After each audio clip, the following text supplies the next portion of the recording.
వందే మాతరం. నేను మీ journalist Navatha. Welcome to our voice. భారతదేశంలో మెజారిటీగా ఉన్న హిందువులు మైనారిటీలేనా?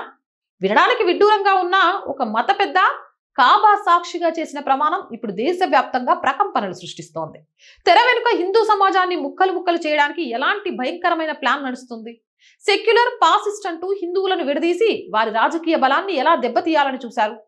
ఈ దేశంలో గిరిజనులు, దళితులు, లింగాయతులు హిందువులే కాదంటూ All India Muslim Personal Law Board సభ్యుడు సజ్జద్ నొమానీ చేసిన సంచలన వ్యాఖ్యల వెనుక ఉన్న అసలు రహస్యం ఏంటి? ఇది కేవలం ఓట్ల రాజకీయం కాదు, అంతకు మించిన ఒక పెద్ద వ్యవస్థీకృత కుట్రనా? ఆ ప్లాన్ ఏంటి అనేది, అది ఎలా విఫలమైంది అనేది కూడా ఈ వీడియో ద్వారా చెప్తాను. ఎక్కడ స్కిప్ చేయకుండా చూడండి. భారతదేశంలో ఉన్న హిందువులు మెజారిటీ కాదంటూ వింత వాదనను సజ్జద్ నోమిని తెరపైకి తెచ్చారు. ఆయన కాబాను సాక్షిగా పెట్టుకుంటూ భారతదేశంలో హిందువులు మైనారిటీలు మాత్రమేనని, ఏ పరిస్థితుల్లోనూ వారిని మెజారిటీగా భావించలేమని వివాదాస్పద వ్యాఖ్యలు చేశారు. హిందూ సమాజంలోని వివిధ వర్గాలను వేరు చేసి చూపడమే వీరి ప్రధాన వ్యూహం. గిరిజనులు, షెడ్యూల్ కులాలు, తమిళనాడు ప్రజలు, లింగాయతులు, జాట్ సామాజిక వర్గం లాంటి వారు అసలు హిందువులే కాదంటూ ఆయన వాదించారు. ఇలా ప్రతి కులాన్ని, ప్రాంతాన్ని విడదీసి చూపడం ద్వారా హిందువుల జనాభాను తక్కువ చేసి చూపించాలనేది వీరి కుట్ర. బ్రిటిష్ కాలం నాటి విభజించు పాలించు సూత్రాన్ని నేటికి కొంతమంది తీవ్రవాద ఆలోచనలు ఉన్నవారు హిందూ సమాజంపై ఎలా ప్రయోగిస్తున్నారో ఈ వ్యాఖ్యల ద్వారా స్పష్టమవుతుంది. హిందూ సమాజాన్ని కులాలు, ఉపకులాలు, ప్రాంతాల వారిగా విడగొట్టి ఒకరిపై ఒకరికి ద్వేషం పెంచేలా ఈ వ్యవస్థ పనిచేస్తోంది. సజ్జద్ నోమనీ తన ప్రసంగంలో ఒక విస్తుపోయే నిజాన్ని కూడా ఒప్పుకున్నారు.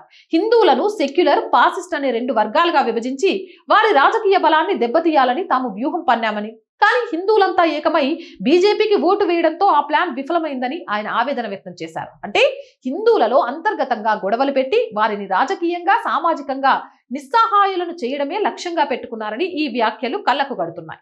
ఇక్కడ మనం గమనించాల్సిన విషయం ఒకటి ఉంది. ఇస్లాంలో షియా, సున్నీ, పస్మందా వంటి ఎన్నో అంతర్గత విభేదాలు, హింసాత్మక ఘర్షణలు ఉన్నప్పటికీ ముస్లింలను ఎప్పుడూ ఒకే త్రాటిపై ఉన్న ఒకే సమూహంగా చూపిస్తారు.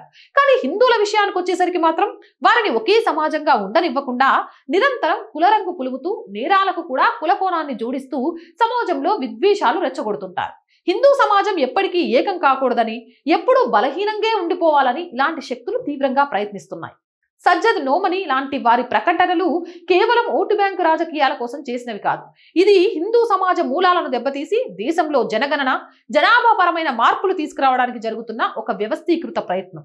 హిందూ సమాజం తనలోని అంతర్గత విభేదాలను పక్కన పెట్టి ఏకతాటిపైకి రాకపోతే రాబోయే రోజుల్లో ఎలాంటి ప్రమాదకర పరిస్థితులు ఎదుర్కోవాల్సి వస్తుందో ఈ ఘటన హెచ్చరిస్తుంది. తస్మత్ జాగ్రత్త.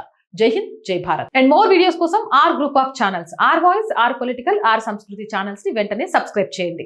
కంటెంట్ బాగుంది అనిపిస్తే లైక్ చేయండి, షేర్ చేయండి. మీ అభిప్రాయం ఏదైనా కామెంట్ చేయండి. అండ్ ఆర్థికంగా 1st తారీఖు వచ్చేసింది, మీరు మాత్రమే ఆదుకోవాలి. శాలరీస్ కానివ్వండి, రెంట్స్ కానివ్వండి, మీరు చేసే సహాయమే ఈ నెల మమ్మల్ని బయటేయగలదు. సహాయం చేస్తారు అని ఆశిస్తున్నాం.